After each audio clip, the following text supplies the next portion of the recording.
1968 Mexican Olympics വേദി കറുത്ത വർഗ്ഗക്കാരായ 2 American അത്ലറ്റുകളുടെ അസാധാരണമായ ഒരു പ്രതിഷേധത്തിന് വേദിയായി. അമേരിക്കയിൽ ആഫ്രിക്കൻ അമേരിക്കക്കാർ നേരിടുന്ന വിവേചനത്തിനെതിരെയായിരുന്നു ലോകം ശ്രദ്ധിച്ച ആ പ്രതിഷേധം.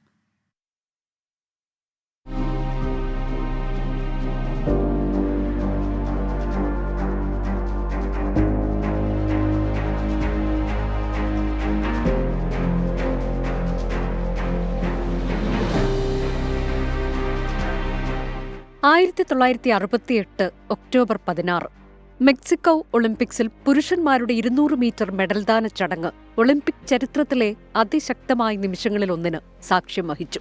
മത്സരത്തിൽ അമേരിക്കയെ പ്രതിനിധീകരിച്ച് പങ്കെടുത്ത ആഫ്രോ അമേരിക്കൻ കായിക താരങ്ങളായ ടോമി സ്മിത്തും ജോൺ കാർലോസും യഥാക്രമം സ്വർണവും വെങ്കലവും നേടി. മെഡൽ ചടങ്ങിനിടെ അമേരിക്കൻ ദേശീയ ഗാനം ആലപിക്കുമ്പോൾ ഇരു കായിക താരങ്ങളും കറുത്ത കയ്യുറകൾ ധരിച്ച് മുഷ്ടി ഉയർത്തിക്കൊണ്ട് തലകുനിച്ചു. ബ്ലാക്ക് പവർ സല്യൂട്ട് എന്നറിയപ്പെടുന്ന അവരുടെ ആംഗ്യം അമേരിക്കയിൽ ആഫ്രോ അമേരിക്കക്കാർ നേരിടുന്ന വംശീയ വിവേചനത്തിനും അടിച്ചമർത്തലിനുമെതിരായ അതിശക്തമായ പ്രസ്താവനയായിരുന്നു. ഷൂ ധരിക്കാതെ കറുത്ത സോക്സ് മാത്രമാണ് സ്മിത്തും കാർലോസും ധരിച്ചിരുന്നത്.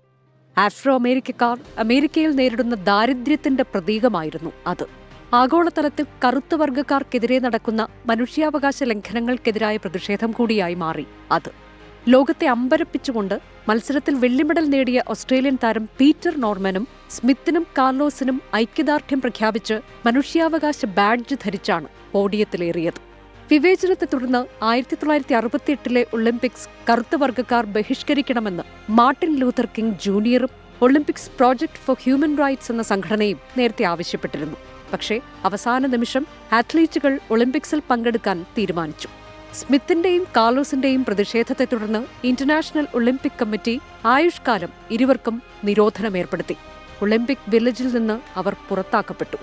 അവർക്കൊപ്പം പ്രതിഷേധിച്ച ഓസ്ട്രേലിയൻ താരം പീറ്റർ നോർമാനെ 1972 ഒളിമ്പിക്സിൽ നിന്ന് മാറ്റി നിർത്തി. എന്നാൽ ലോകം ആ ധീരന്മാർക്കൊപ്പമായിരുന്നു. ഒളിമ്പിക്സ് അന്നാദ്യമായി വിവേചനങ്ങൾക്കെതിരെ പ്രതിഷേധിക്കാനും മനുഷ്യാവകാശത്തിനായി നിലകൊള്ളാനുമുള്ള വേദിയായി മാറി. Research desk 24.